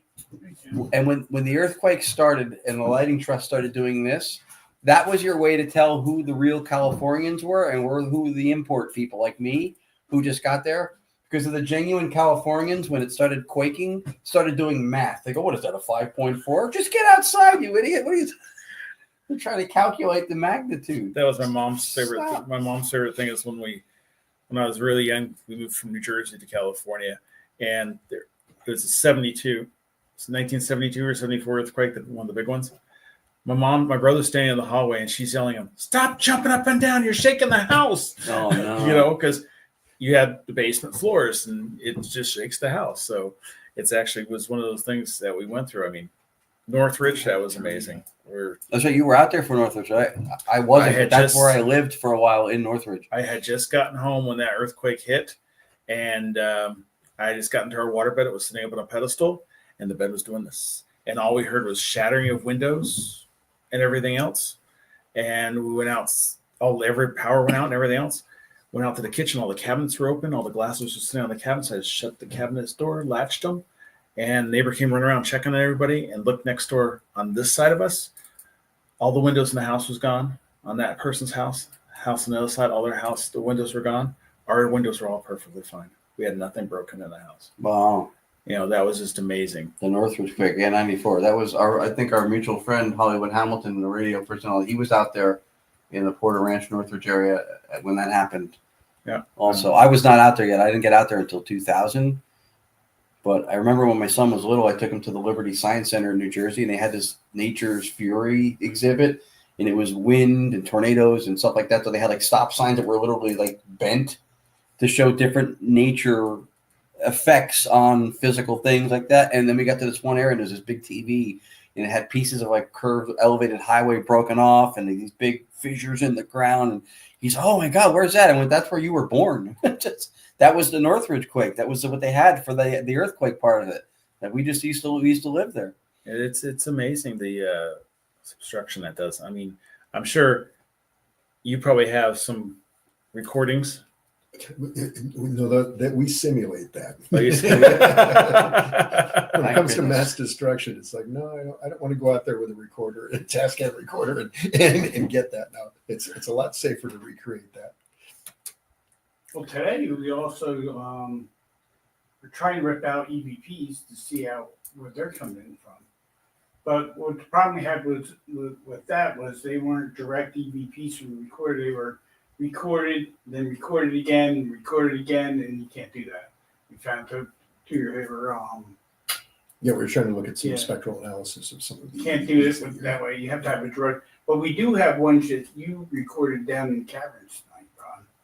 Yeah, there were a couple. We used We can check them out tomorrow. a Panasonic DR60 to see if we could capture a couple things down there, and There's some stuff. there were a couple things that came through. Yeah, that was pretty interesting. That's a whole other environment for doing this kind of thing too. That was partly how we got the no radio modality with doing digital seance and from direct radio voice to take the radio out, was being able to work without signal reception whatsoever.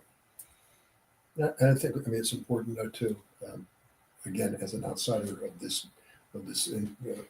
incredible paranormal investigator mentality, is that there is no one answer. I mean, I think that it's kind of neat to be able to explore all these different table tipping, EVPs, your new device, these kind of things. I mean, they can all work together. I mean, it's all just kind of just trying to break through.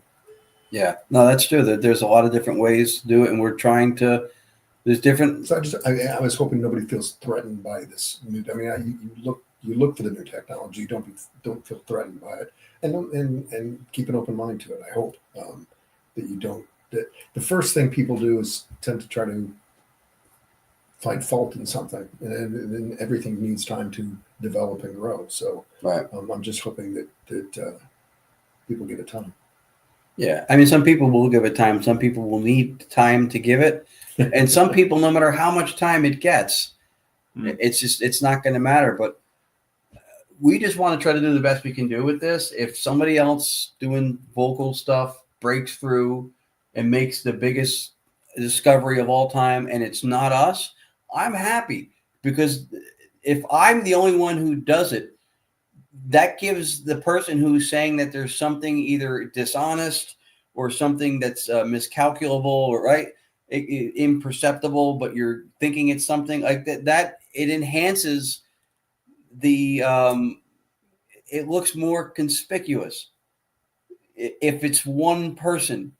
But if there's different people taking different approaches, if you have a circumambulated approach where everybody's taking their paths to it, doing all these different things, and you're getting correlation of data, commonality of data, and it's repeatable and it's done rigorously, then you have something. And if somebody makes a great stride, to me, then everybody doing this gains from that, even if you weren't the one to make the discovery.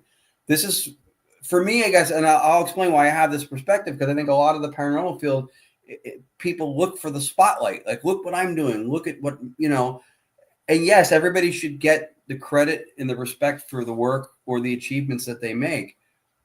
But maybe because I worked in the fight industry for a long time, historically, if you look at time periods when some of the greatest boxers existed, they weren't great because they were the only ones putting up those stats. They weren't the only ones that were that dominant. They were historically iconic because they existed amongst excellence, not amongst mediocrity, right? Sugar Ray Leonard, Marvin Hagler, Thomas Hearns, Roberto Duran, the four horsemen of that time. Those guys all benefited from existing at a time where excellence was not just in one person. Mm-hmm. It was not a singularity of representation. It was multiple people. That competition lifts everybody up. Right. So even if people look at this competitively or collaboratively or a little bit of both, if somebody moves it, everybody who's genuinely on board for the movement benefits from that, because it's a credibility that we all need. That's very true. I mean, it's always, when you have a positive thing moving forward and everybody has the same positive movement forward, everybody benefits from what's going on from that point of origin. Yeah, because it's a worldview. It's a paradigm that we're trying to make a dent in. How did Marcello Bonci get tested in a lab without RF signal, with vacuum tubes, removed from his radio? Still got voices. Then nobody was able to debunk or explain away what he was doing. How has this been replicated for centuries? How do we have brilliant ITC people today in different methods in different countries producing anomalous vocals that are responsive in real time, akin to what we're doing? And then we still have to go, no, really, people, this is legit. We're not faking this. We're not misinterpreting on a grand scale, right? Because when you reach a certain level of replicating a result, that audio pareidolia thing either has to go away or now it needs some kind of empirical support, right? If we're mishearing things at the grand scale that the debunkery would say that this stuff is not really happening, then where is the data that shows the day-to-day life and how this mishearing and wishful thinking hearing is plaguing people? You can't tell me it's predatory only to the paranormal. Where's the guy going into his supervisor and they go, "You're fired." He goes, "What? A raise? Fantastic. Oh, I'm sorry, pareidolia. My prescription ran out. I totally heard you wrong."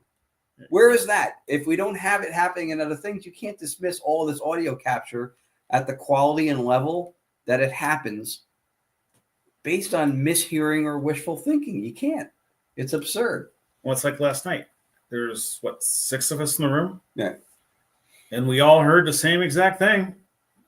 It was not like, oh, well, did it actually say that? No, it said. Yeah, there was not a single Check. person in that room. That Play it again. No, I don't think that's what it said. Right. I'm gonna play it again. So whoever's in the, And like Rick said, you'll hear everyone's reaction. yeah, it's amazing. You say not, someone said, "What did that say?" They all What, heard and it. what page on Facebook? It's on my page.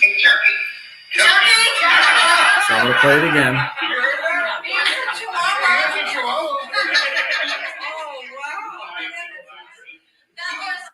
So here we go. I'm gonna play it one more time for you guys. So listen carefully. Who in the room's Mexican here?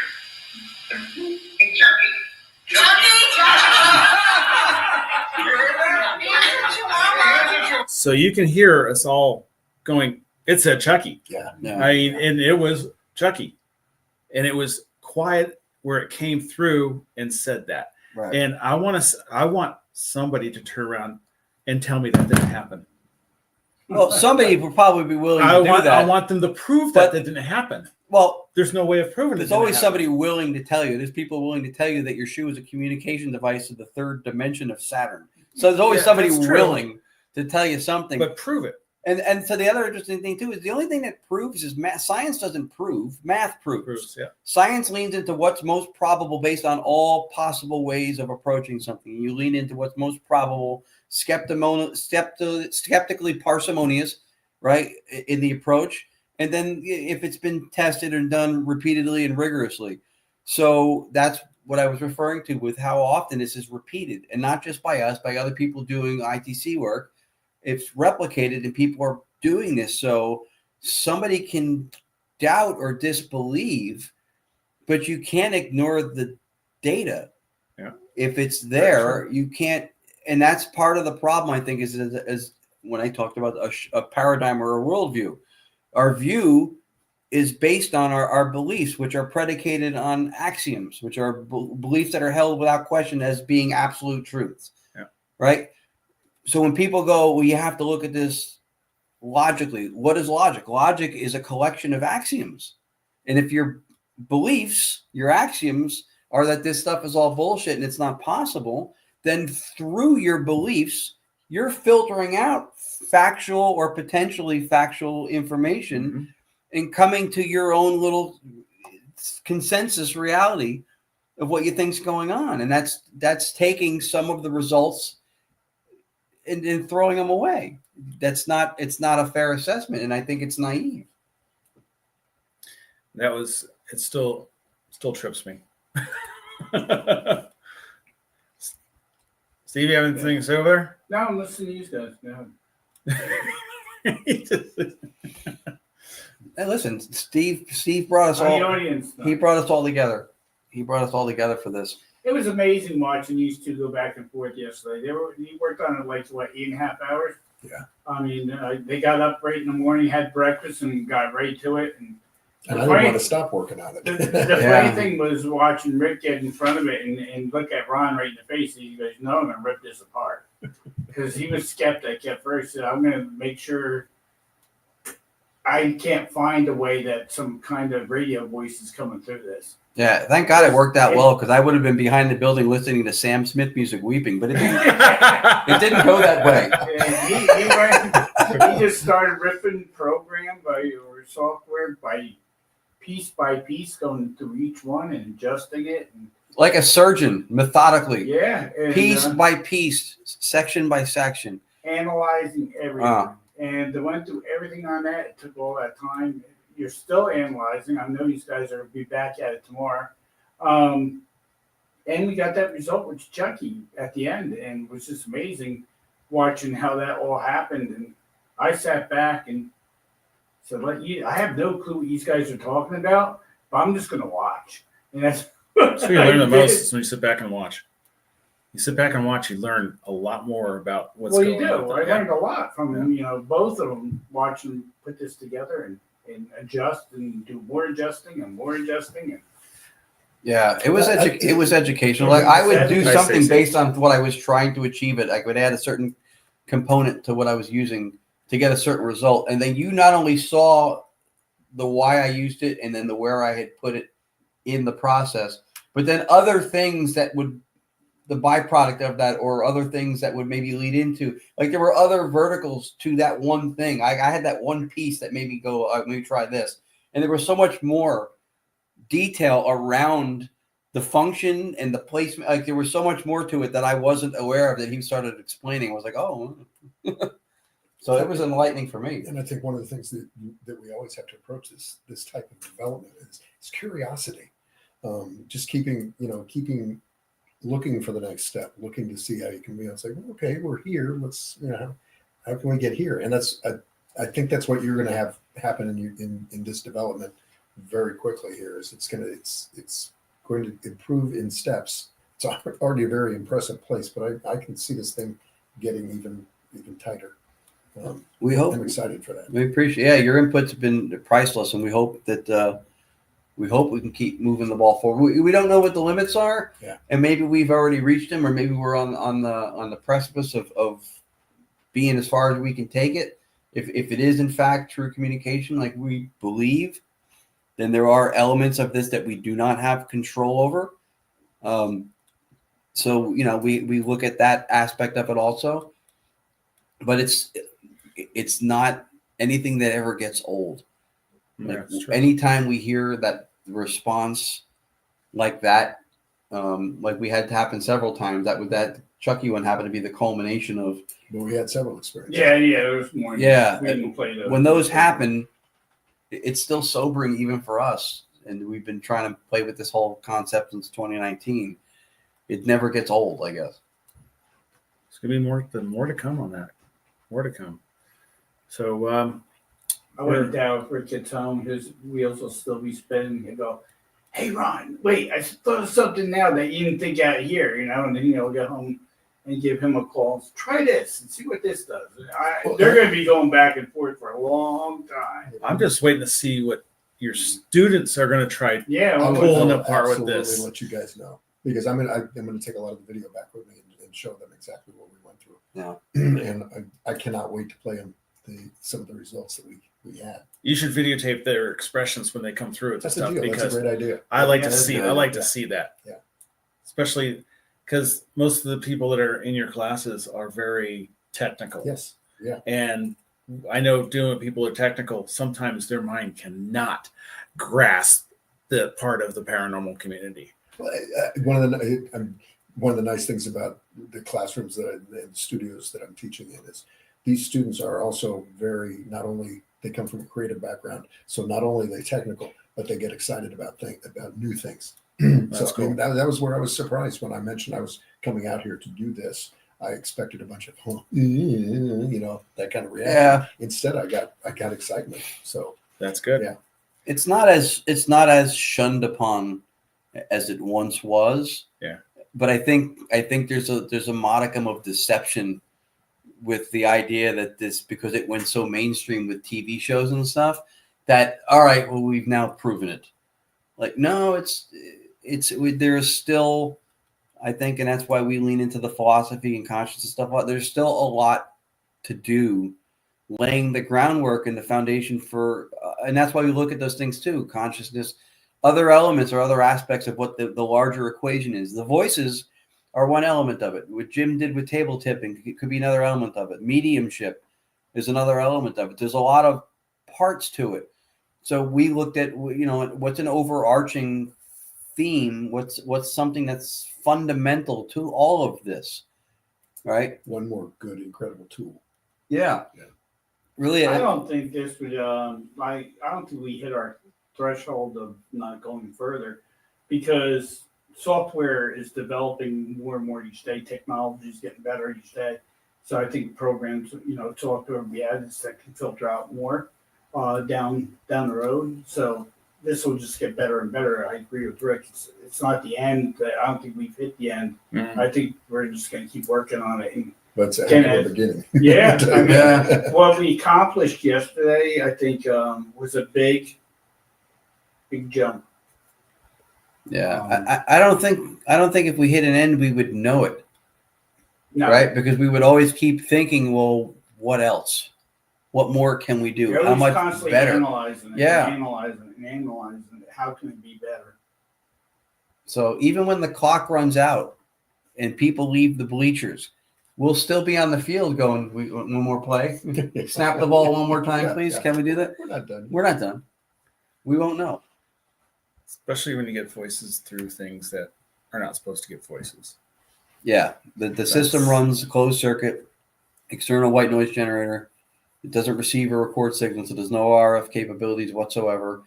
There's no data in white noise.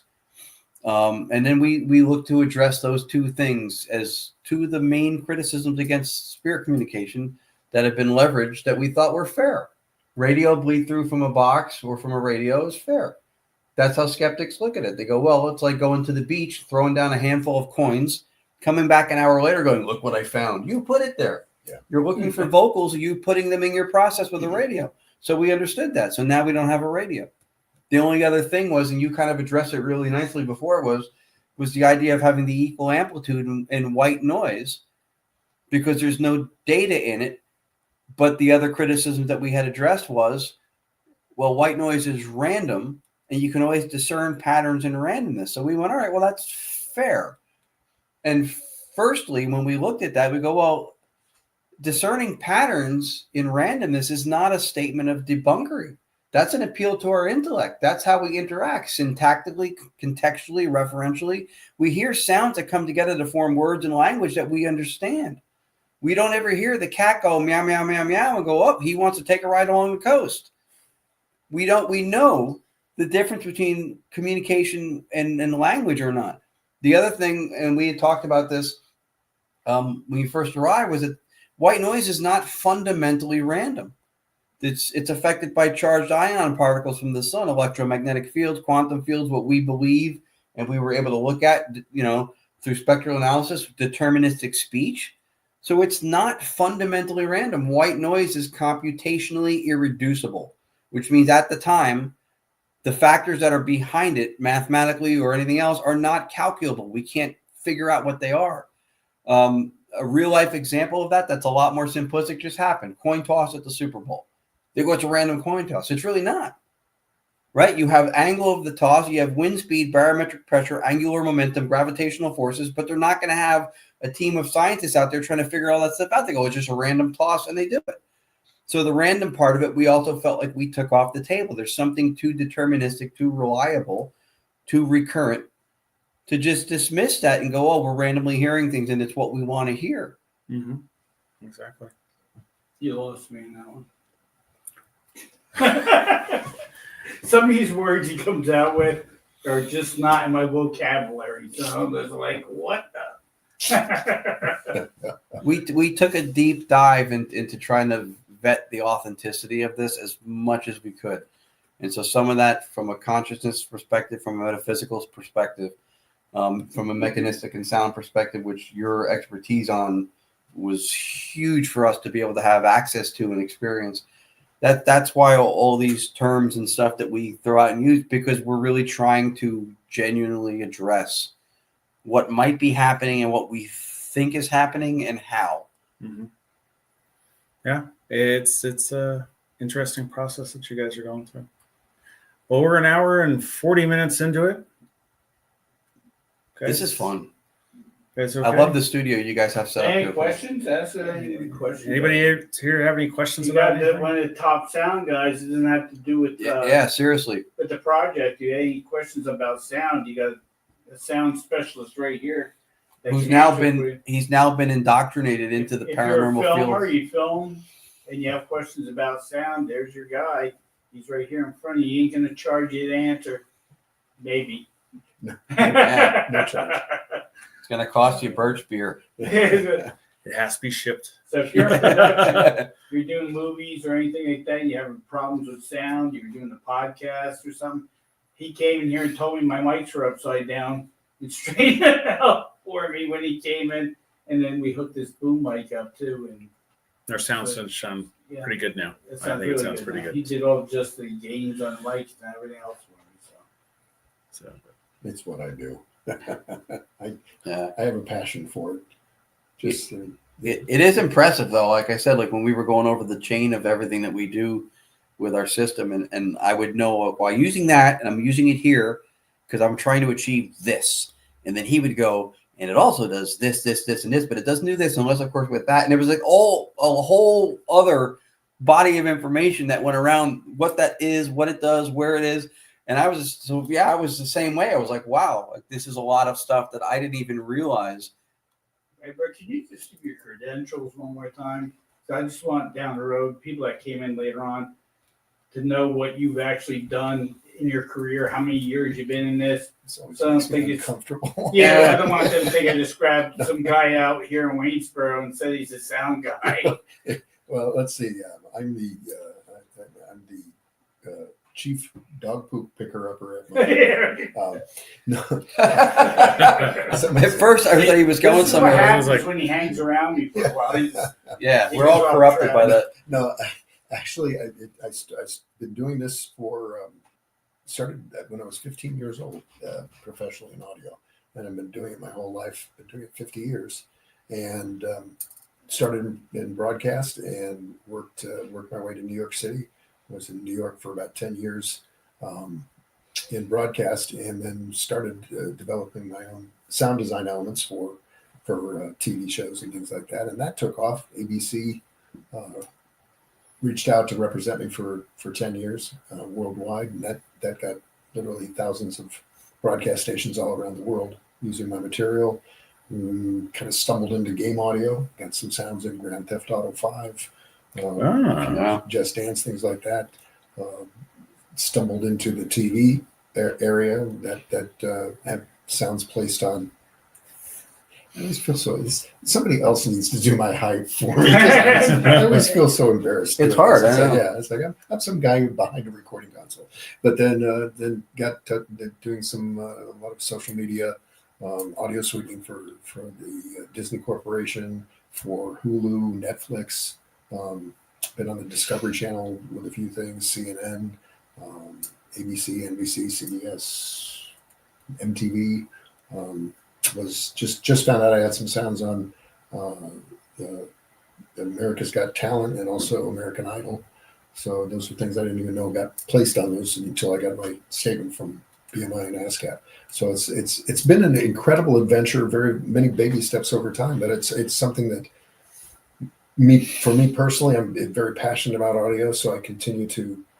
It's not anything where you can lay back and not pay attention to technology changes, especially in the last 5 years or so. Things have become amazingly advanced, and the things that I can do with audio that I was not able to do before, that some of the software has allowed us to do, and that Ron has taken advantage of, it's just been amazing. I mean, it's not slowing down. It's exponential. I mean, things are changing rapidly. So with that, things changing, you think things are changing more towards AI now? Even the filming directors. That's interesting because I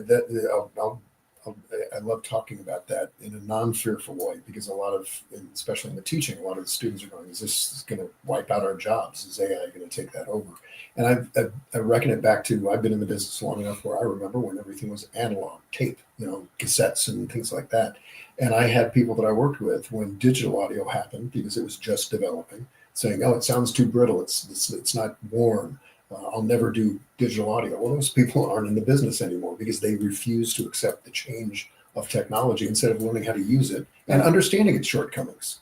And how do we use it as a tool effectively to make our jobs better and do a better job? And I think that's what we're going to find AI, hopefully, if we learn to use it in a positive way. There's going to be different jobs. Jobs will change, but I think you guys will agree with me here. That's going to be the same in every industry. The world is going to change. Yeah. AI is going to change, or it's already started to change the world with ChatGPT and things like that. Yeah. It's something that I think we just need to adapt to it. I am surprised, and I am a little, just personally, a little frightened about it taking away some of the creativity in things in the arts, in music creation and things like that. But it's something we're going to have to deal with. It has its place, and I think people will learn to use it. Fingers crossed. Yeah. No, I agree with that completely. And it has a place. It's rearing its head in the paranormal. There have been apps that come out now that if they have generative AI, you can't discern between whether you're actually communicating with the beyond or the in my palm, right? It gets a little tricky, and there's a lot of misconception and a lot of unnecessary, I think, unfounded fear with AI. People think it's going to become conscious and take over the world. There's a difference between intelligence is processing and accessing information efficiently.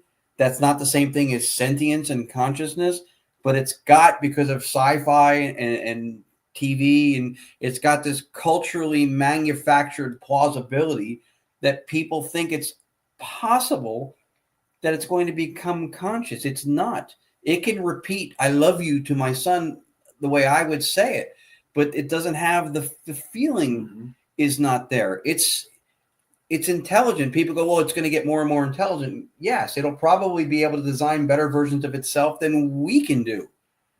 But it's still adding intelligence. If you have an 8-speaker system and you add 8 more speakers, it doesn't become a flat screen TV. It doesn't become something it's not, because you add more of what it is to it. People think it's going to be. It won't be conscious. It's a simulation. You can, right now, on a very powerful computer, you can simulate kidney function. You can do it to a molecular level. Kidney function on a computer, but that doesn't mean that your computer is going to pee on your desk, because the simulation's not the thing simulated. We have to stop. It's not going to be You conscious. just took away my excuse. Yeah. I blamed it on the computer. Yeah, well, see. Well, it's true how you said people went from analog to digital. We saw that in the X-ray field when I worked in X-ray. We used chemicals to develop film, and then they came out where you're not going to need an X-ray processor no more. We're going to do a digital plate, and they take the X-ray, that image goes into that plate, and they just put it into a computer.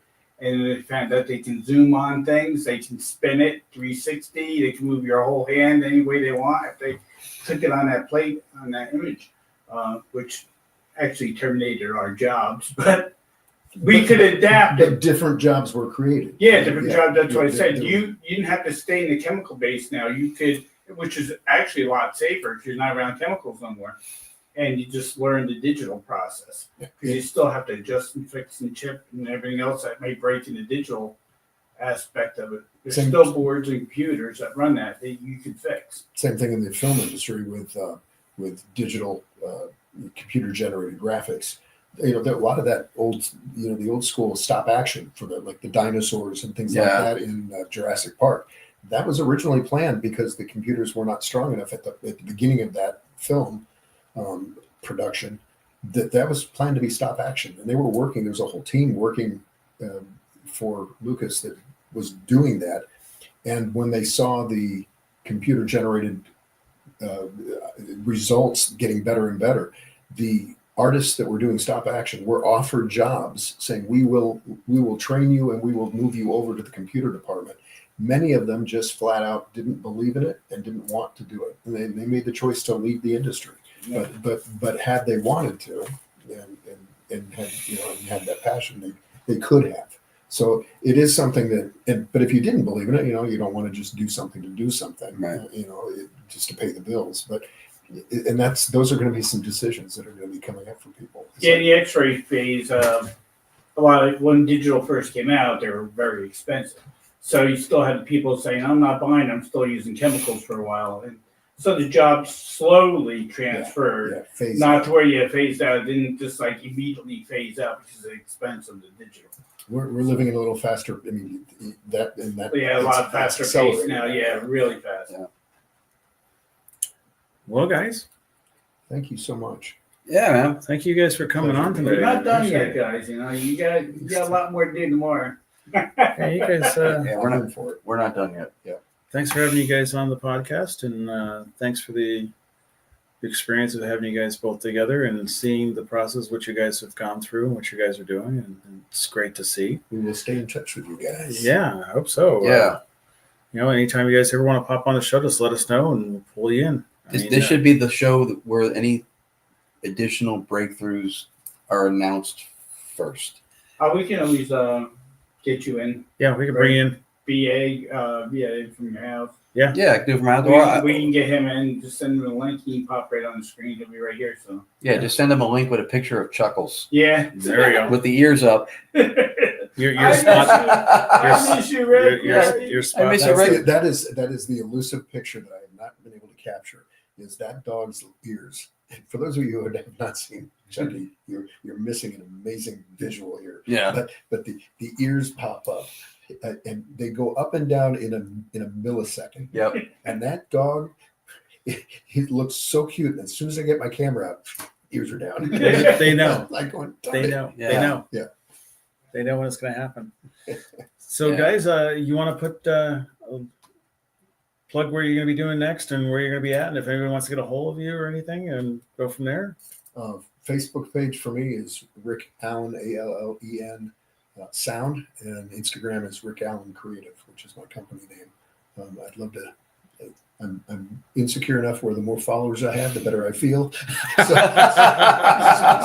So if anybody wants to follow me, I'd love that. Yeah. Listen, I'm not. I got probably less followers on my YouTube channel than there are people waiting at the DMV right now.